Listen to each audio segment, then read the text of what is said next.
Olá, amiguinho. Hoje nós vamos falar de um tema bastante importante, né? Nesse mundo moderno é impossível você viver sem pilhas, sem baterias, alumínio anodizado, uma série de coisas no mundo moderno envolvem a química. Então nessa e na próxima aula nós vamos tratar de pilha e de eletrólise. Vamos dar uma olhadinha num quadro, como é que é isso, o que é pilha, o que é eletrólise, com uma visão mais química, não é? Eu tenho energia química armazenada nas substâncias, ligações, as interações do próprio átomo. E eu posso transformar essa energia química em energia elétrica e vice-versa. Quando eu tenho energia química se convertendo em energia elétrica, nós temos uma pilha. Lembra do seu rádio, você coloca a pilha no lugar, você não tem uma mini hidroelétrica dentro da pilha. São substâncias químicas que estão gerando energia elétrica. Um processo espontâneo, não é? Você põe a pilha e o rádio funciona naturalmente. Quando a energia elétrica atravessar um sistema, vai provocar uma reação química, nós vamos ter a eletrólise, que vai ser um processo não espontâneo, o oposto da pilha. Hoje o nosso tema são as pilhas. E antes de falar delas propriamente dito, eu preciso falar de reações de oxirredução. Você se lembra, nós tivemos aulinha de reação de oxirredução? São reações que acontecem com troca de elétrons, né? Alguém doando, oxidando, alguém recebendo, reduzindo.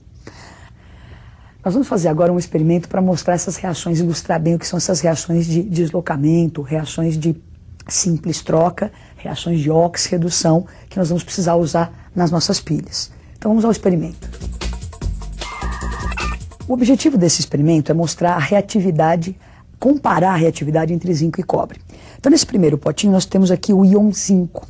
Eu pego uma lâmina de cobre e vou mergulhar aqui e vamos ver se o cobre consegue reagir com esse íon zinco que está na solução. Você vê que nada acontece, não é? Quer dizer, não há reação. O zinco não consegue ser deslocado pelo cobre. Agora vamos fazer o contrário.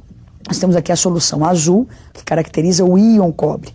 E agora o zinco, essa lâmina metálica é feita de zinco, ela vai disputar o lugar do cobre que está na solução. Então vamos ver se a reação ocorre. Então, só para você perceber como já ficou escuro ali, quer dizer, alguma coisa nova está sendo formada ali.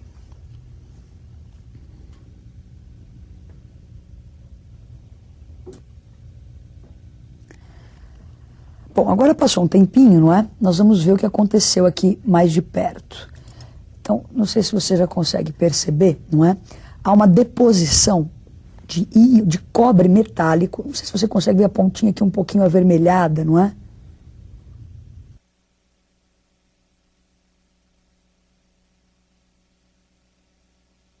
Daí o que acontece? Então nós vamos fazer o seguinte, passando a mão aqui, olha, você vê que é só uma camada superficial que nós temos aqui. Então a reação ocorre, essa lâmina de zinco, não é? Ela consegue reduzir o cobre. Então está na minha mão é cobre metálico, eu acho que não vai se formar um fio de cobre aqui, não é? Mas é o cobre metálico. Então nós estamos provando que o zinco é mais reativo que o cobre, ele consegue deslocar o cobre.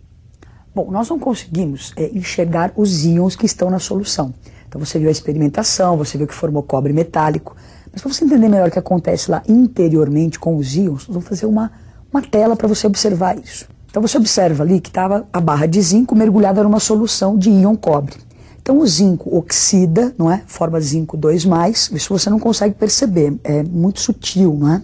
Agora o que você percebe bem é o cobre que estava na solução, que era a cor azul, ele sofre uma redução, volta a ser cobre metálico, cobre zero, que é aquilo que nós vimos no nosso dedinho lá depositado. O que ocorreu foi essa troca de elétrons, o zinco dando elétrons, o cobre recebendo. Então se você observar a próxima tela, nós temos a reação química que ocorreu ali. Então nós temos o zinco sólido, uma barra metálica com NOx com a carga zero, o íon cobre 2+, nadando em solução, carga 2+, o que nós temos no lado do produto? O zinco 2+, e o cobre metálico. Então o zinco foi de 0 para +2, oxidou, doou elétrons. Doou para quem? Para o cobre. O cobre vai lá, recebe elétrons, então sua carga foi de 2 para 0. Então nós percebemos com essa reação que o zinco é mais reativo, tem mais vontade de oxidar do que o cobre. O que nós vamos fazer agora é o seguinte, organizar alguns elementos na sua fila de reatividade. Então, vários experimentos desses são feitos e se construiu essa fila de reatividade. Então, nós temos ali os metais alcalinos terrosos, o alumínio, zinco, ferro e chumbo, são chamados de metais não nobres. O hidrogênio não é metal, mas às vezes o ácido, né, libera H+, então o hidrogênio estaria disputando com esses metais a reatividade. E cobre, prata, platina e ouro seriam chamados de metais nobres, menos reativos que o hidrogênio. Então, quando eu caminho em direção ao ouro, diminui a reatividade desses metais. Quer dizer, a capacidade de perder elétron fica menor. Quem gosta muito de dar é o sódio. Quem tem mais facilidade em dar são os alcalinos. Ouro, os metais nobres, têm menor facilidade em dar, maior facilidade em receber. Bom, o que nós vamos fazer com essas coisas todas é tentar montar uma pilha, não é? Nós vamos montar uma pilha clássica, que é a pilha de Daniel. A primeira pilha construída foi de Alessandro Volta, o italiano. O nome pilha vem justamente que ele foi empilhando barras metálicas, não é? Agora nós vamos estudar uma pilha que é clássica, como eu disse, que é a pilha de Daniel, é uma pilha feita de zinco e de cobre, que são essas substâncias que nós acabamos de trabalhar aqui. Se você parar um pouquinho para pensar, nós dissemos assim, ó, pilha, nós temos uma reação química se convertendo em energia elétrica. O que é essa energia elétrica? É um fluxo ordenado de elétrons. Então, essa reação que nós acabamos de fazer aqui, nós acabamos de dizer, olha, o zinco deu elétrons para o cobre. Só que esse fluxo de elétrons que existia ali, eu não aproveitei. Né? Quer dizer, ele aconteceu ali naquela superfície do zinco com o cobre. Agora, o que é montar essa pilha? É tentar aproveitar esse fluxo de elétrons. Então, uma pilha nada mais é do que uma dessas reações de óxido-redução montada com uma aparelhagem que aproveitamos o fluxo de elétrons. Então, vamos ver como é que a gente vai montar uma pilha. Bom, primeiro nós precisamos construir os eletrodos. Então, com uma pilha de Daniel e a pilha de zinco e cobre, vamos à construção dos eletrodos de zinco e de cobre. Então, o eletrodo de zinco nada mais é do que uma barra metálica de zinco mergulhada numa solução do seu próprio íon. Então, quando esse eletrodo está sozinho, isolado, você tem esse sistema em equilíbrio. Tem zinco 0, né, que é a barra metálica, e tem ali o zinco 2+, em solução, estabelecendo esse equilíbrio. Zinco 2+, mais 2 elétrons, zinco 0. E o eletrodo de cobre, você tem também uma barra de cobre mergulhada numa solução do seu próprio íon, e também estabelecendo esse equilíbrio. Agora, o que a gente vai fazer com esses eletrodos é montar a pilha. Vamos observar a próxima tela. Então, nós temos aí a montagem de uma pilha, uma montagem clássica, né? Os dois eletrodos, o de zinco e o de cobre. Eu preciso conectar esses metais, então tem um fio condutor conectando o zinco ao cobre, não é? Um fio externo. Essa ponte salina é para que haja um equilíbrio dos íons nas soluções. Depois a gente vai entender um pouco melhor isso.